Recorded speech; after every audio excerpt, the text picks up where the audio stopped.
big stars die?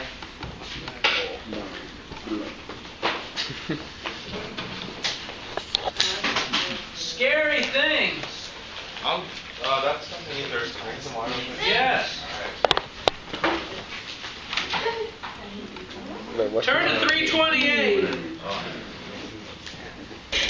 I didn't quite get to novas yesterday. I want to talk about what a nova is, because novas are cool. Oh, great Odin's raven! I had a buddy that had a Chevy Nova. Do the chickens have large talons? Have what? Large talons. I don't understand a word you just said. The chickens have large talons.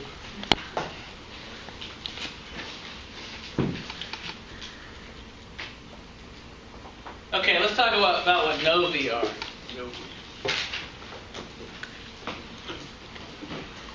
A nova is a star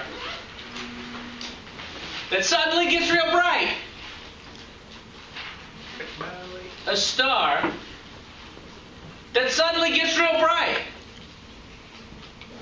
Why would it do such a thing?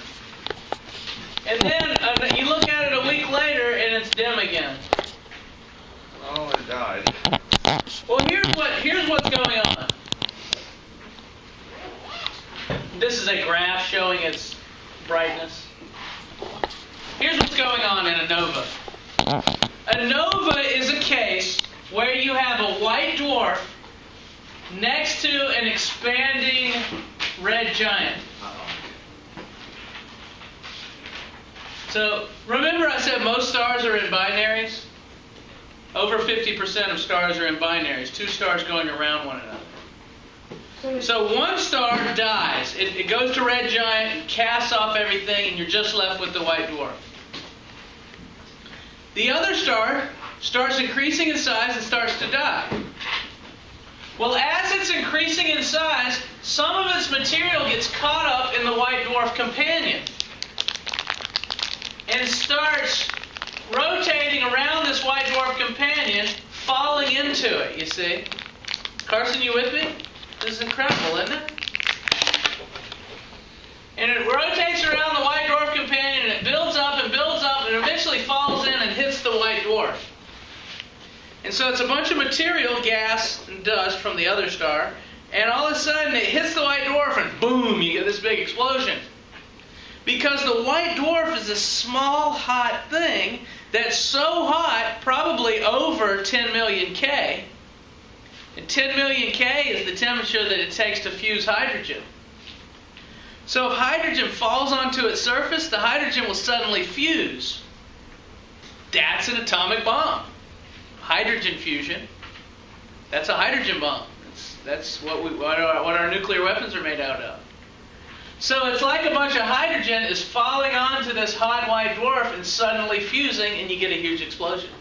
Hold on just one more second. The huge explosion blows away a lot of the material that's circling around this star, and the explosion will blow it all away.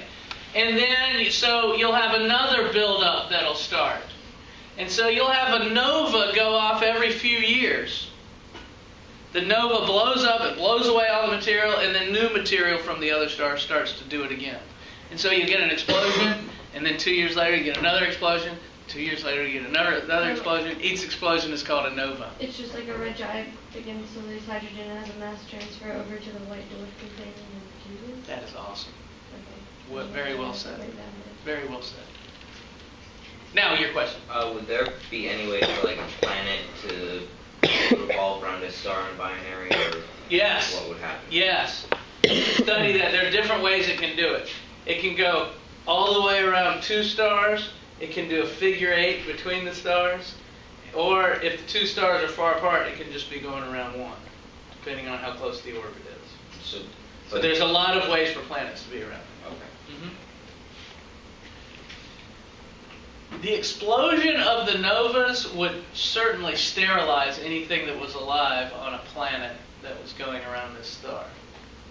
But it wouldn't necessarily destroy the planet, because we're still talking about great distances, the distance between a planet and a star. So the explosion would wreak havoc, but you might still have some planets going around these things. What about if it was deep underground?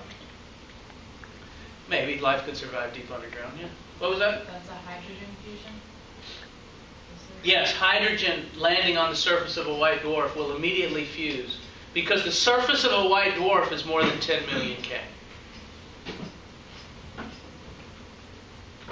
It'll eventually cool down and get less than that. You like it? You like it? You don't carry. There's an artist picture of a nova. Whoa. Isn't that good? Put it on a poster, put it in your room. Wicked. Huh? You'll be the cool kid? Yeah. I was the cool kid with posters like that. Right? I don't have any posters. This is an actual picture of debris coming from a star that blows up.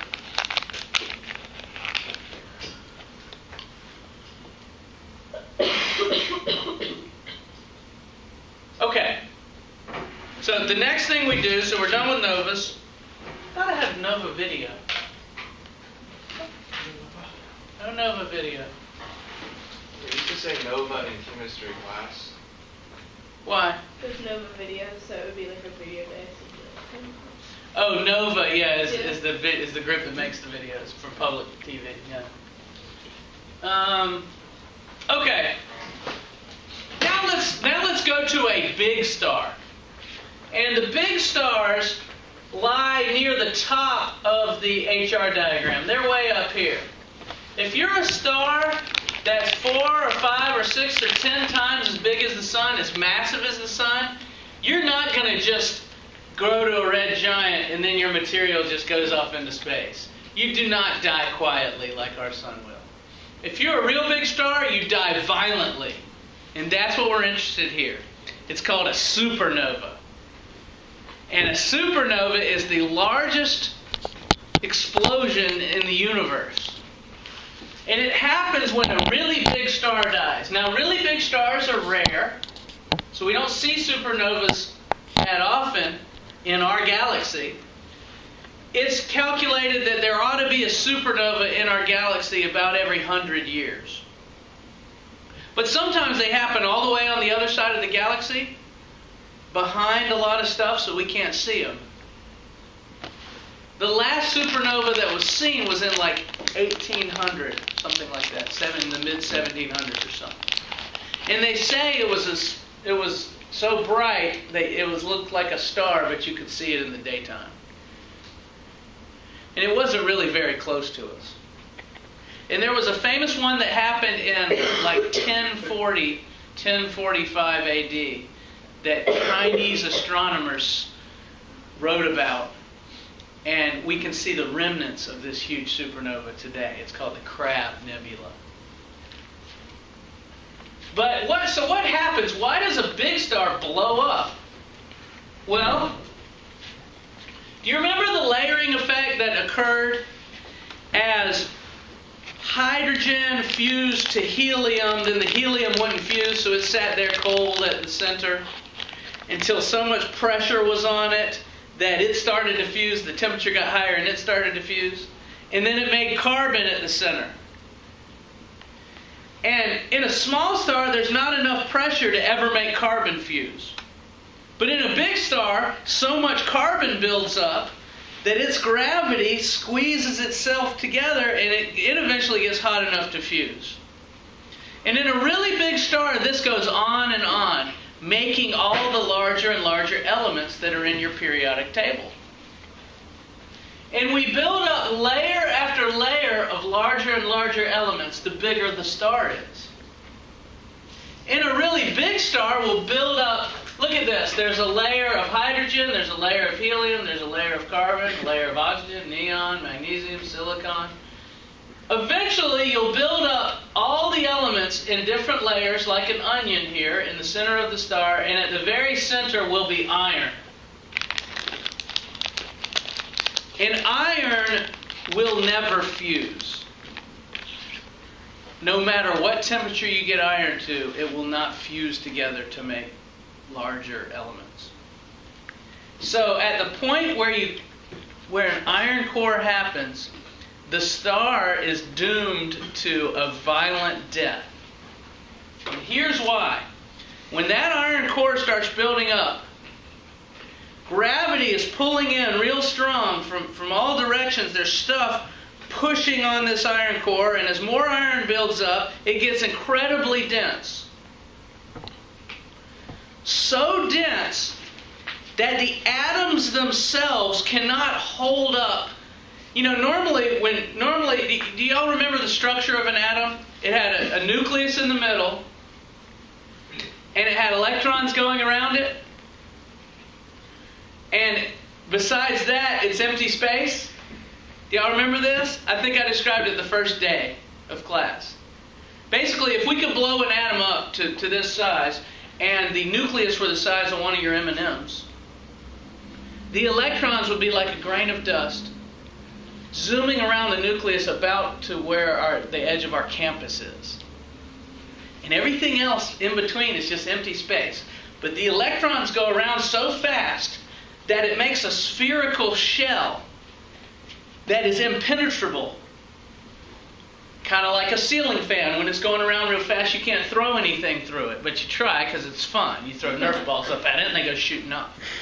Parents get all mad because it breaks stuff. Hey, you shouldn't have had me if you don't want me to do that. I got sidetracked there. What was I doing? Okay. So an atom is this ball of quickly spinning electrons that makes kind of a shield. But the center of a huge star has atoms pressing together so tightly that the electrons can hold no more. And they suddenly, when there's enough pressure, collapse. And all of those atoms completely collapse. The electrons fall into the nucleus, and the electrons become part of the nucleus. And this is happening to a core that's pretty massive. Suddenly all the atoms just collapse to a single point in the middle. And all the material that's outside of those, all these layers that's sitting on top of this iron, all fall down to the middle. And you have stuff falling this way, and you have stuff falling upward, all falling to the middle of the star, and they all hit together in the middle. And you get this huge effect, it's called a rebound effect. And it blows the star apart. It happens in just about a second. The entire middle of the star collapses, and you get this rebound effect, and the entire star flies apart. That's a supernova. And I'm going to illustrate this rebound effect with these two balls. This is heavy material that's sitting on top of the iron. This is maybe silicon or magnesium or neon. Heavy material sitting on top of the iron. And all of a sudden the iron nucleus collapses. So what's going to happen to the heavy material? It's going to fall. But you have to think, there's also stuff underneath falling upward. And from the side falling this way, and from that side falling this way. So it's all going to meet in the middle, right? And so this stuff falls, being pulled by huge gravitational forces, falls real fast, near the speed of light. And all collapses in the middle. And remember, there's light stuff falling on top of the heavier stuff. Because as we go out in this onion-like layer, there's lighter stuff on the top. So watch this. If I drop the ball, it bounces. Okay, that's not too exciting. If I drop this ball, it bounces. Okay, that's pretty exciting. But watch what happens when I drop the two with lighter stuff on top of heavier stuff. When they hit in the middle, watch what happens.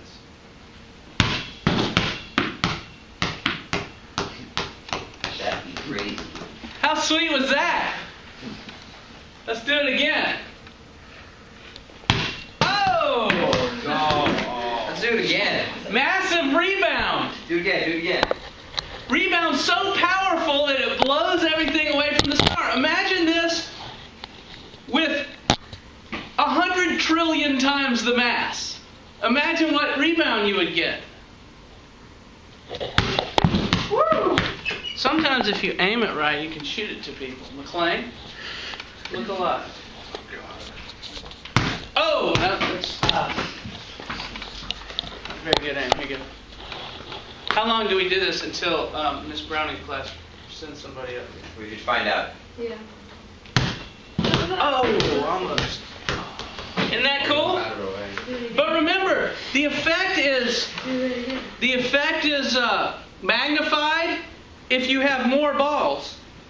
Every layer of balls you add, the top one goes shooting off even faster. I don't.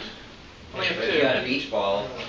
Yeah, if I had a bigger, heavier ball, the top one would really go flying off because all the mass of everything below it is pushed into the thing on the top.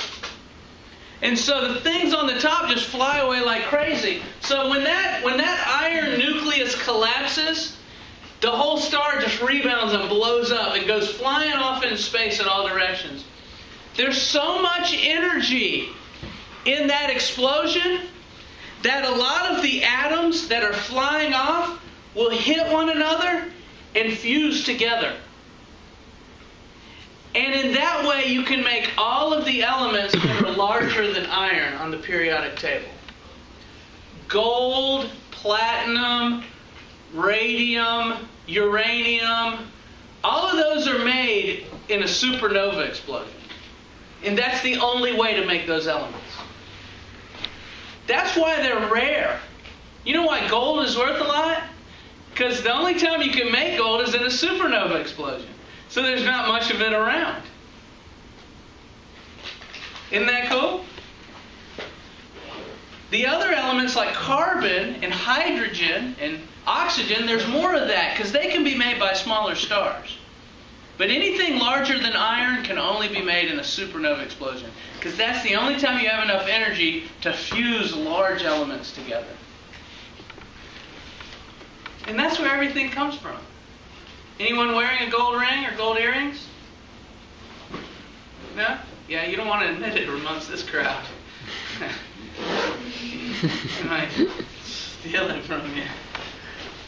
Anyway, if you are wearing gold, that's where it came from. Supernova explosion. Huh. Bye. See ya. Oh, there are the elements. Bye. So where's iron? At the Where is it? Here it is. It's like 5. So everything above iron on the periodic table was all made by supernova explosions. Everything below iron could be made by a smaller star that doesn't go supernova. But once you make that iron core, the iron core can collapse. This is called a core collapse supernova. Isn't that a cool term? I love those. I mean, I'd like to dress in Halloween as a core collapse supernova. How'd you do that? Just so people could say, "What are you?" I'm a core collapse supernova. It's just there's a good ring to those 3 words. I don't know how you do it. Maybe a big bright red. Maybe with a suit with a black spot in the middle, and then red and orange. And then you like have confetti in your pockets, and you just throw it everywhere. It's a good idea. do it. It'd be so annoying.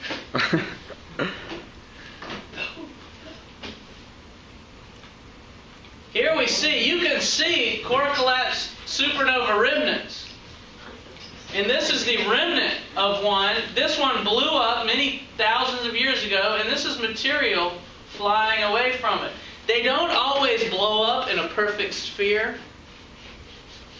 If they have a ring of material going around them like that, they'll kind of blow out the sides instead of, especially if they have a partner or something like that, a neighboring star that's going around, or if it's kind of like a nova that's losing some material and there's material around the star that blows up, it'll shoot off in different directions. So it's taken, this is a very large structure. And here's another, you can see this cloud kind of growing, getting bigger. from a star that blew up.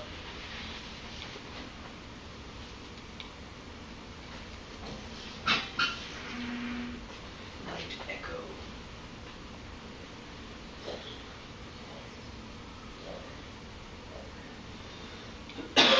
All that stuff that came out of the star that blew up, and it contains a lot of heavy elements, and it will form a cloud in space, and that cloud can later come back together to form new stars. With all those heavy elements included in it? With all those heavy elements included, and if those heavy elements are spinning around in the disk, as it contracts, they spin around and form a disk, then those heavy elements come together to make planets. That's how you get a planet like Earth that has heavy elements on it. Our planet was born from a cloud that came from a supernova. And that's why we have heavy elements here on Earth. If the cloud wasn't from a supernova, it wouldn't have all the heavy elements, and we wouldn't have those on our planet. Our planet would be very different without the heavy elements.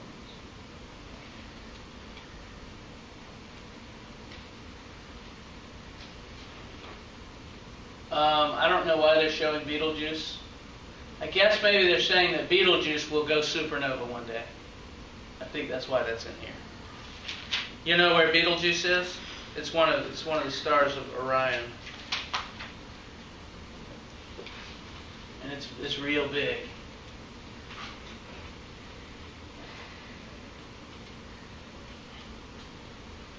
Now this is all these slides are describing what I was talking about. Here, this is a supernova going off. You see nothing here, and there, bam, that big light, that's a supernova. Well, it's not that bright. What's that really bright thing beside it? Well, it is real bright because it's real far away, you see. Supernova 1987A. A supernova called SN 1987A was exploding near this nebula called 30 Doradus at the moment the photograph of the right was taken. So this supernova is probably in a galaxy far away from this nebula. But it gets real bright when it blows up. A supernova will outshine the entire galaxy that it's in. So you can be looking at a dark patch of space and not be able to see a galaxy that might contain 400 billion stars, but you can't even see it because it's so far away. And then it'll light up. The supernova, any one supernova going off anywhere in that galaxy will outshine the entire galaxy. And so when we look out into space with some of our hugest telescopes, you see little lights flashing here and there, like fireflies. Only a supernova flash lasts maybe a week. And those represent supernovas going off in galaxies so far away that we can't see the galaxy. We can just see the supernova. Isn't this awesome? You guys have never learned anything this good. Huh. Boom! There's an artist drawing of one. Pow! There's another artist drawing of one.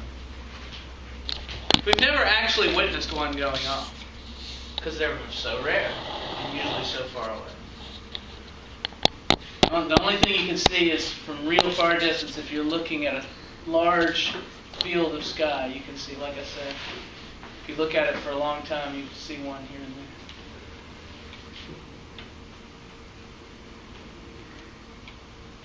So here's there's a little table in your book that shows what happens depending on the size of the star. It has to be 12 times the mass of the sun to go supernova. If it's less than 12 times the mass of the sun, it's probably not going supernova, and it ends up as a white dwarf. And if it's less than 8/100ths the mass of the sun, it'll never light up at all and form a star in the first place. That's called a brown dwarf.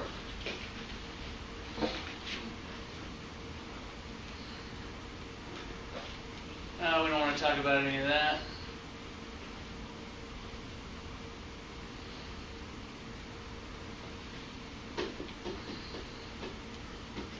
there's one last thing I want to talk about before we go to the video.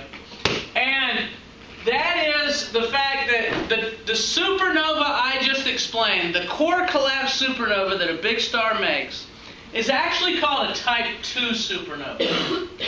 There's another way a supernova can happen. If a white dwarf collects enough material. You remember the nova where the white dwarf was collecting material and would blow up? The recurrent nova I talked about at the beginning of class? There are cases where the white dwarf can collect enough material where when that material, if that material all falls on the white dwarf at about the same time, there's enough stuff there that it'll blow up just like a supernova. You have to have enough stuff though. If there's not very much stuff, it'll just blow up a regular nova. But if there's a lot of stuff, it'll be pulled down. It's pulled down at about the same time, and you'll get so much, you get such a big explosion. We call that a type 1 supernova, which is very much like a recurrent nova.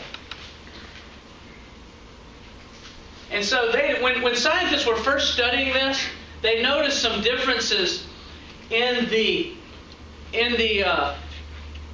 spectra of the two supernovas. So they called one type 1 supernova that had this kind of spectrum, and the other one was type 2 supernova had this kind of spectrum. And they never knew why the difference. And now they figured it out. It's because of the way the explosion happens. The star blowing up, that's the type 2. That's the Crab Nebula. This is the remnants of what the Chinese astronomers saw as the daytime star in what was the year? 1040 something. 1054. In 1054, Chinese astronomers observed the supernova explosion. It looked like a daytime star to them. And when we look in that same area of the sky that they describe very carefully where it happened in the sky. And when we look where it happened in the sky, we now see the Crab Nebula. And when they measure the size of it and how big it's expanding, if you rewind that data, you end up with the explosion starting in 1054, right when those Chinese astronomers wrote about it. Isn't that cool? The Crab Nebula. I don't know what this is, some other supernova explosion. Why does it look like those colors? Did they color them? No, I think that's true color. It's just pretty. It's got all sorts of colors. Remember, red is cooler and blue is hotter. And so you get all sorts of colors when you have all sorts of temperatures.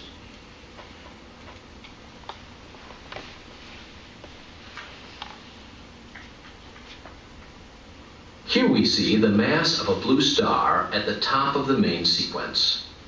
When it explodes as a supernova, it creates a shell of hot gas that grows brightly in X-rays before the debris cools and disperses gradually into the interstellar medium. These X-rays reveal the dynamics of the explosion and the elements produced by the star. Oh, that was a pleasant description.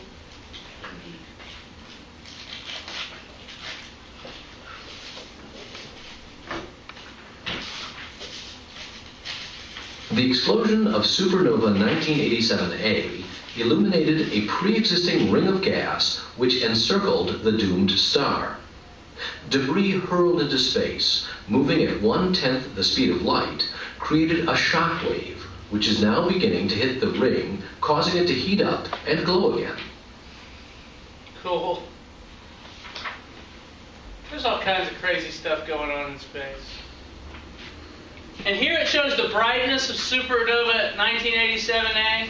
It all of a sudden got real bright when it exploded, and over 500 days, it's gone back down to where you can't see it anymore. So that one kind of stayed bright for a long time. Some supernovas stay bright for a real long time, and some are only bright for a few weeks. It just depends on the supernova.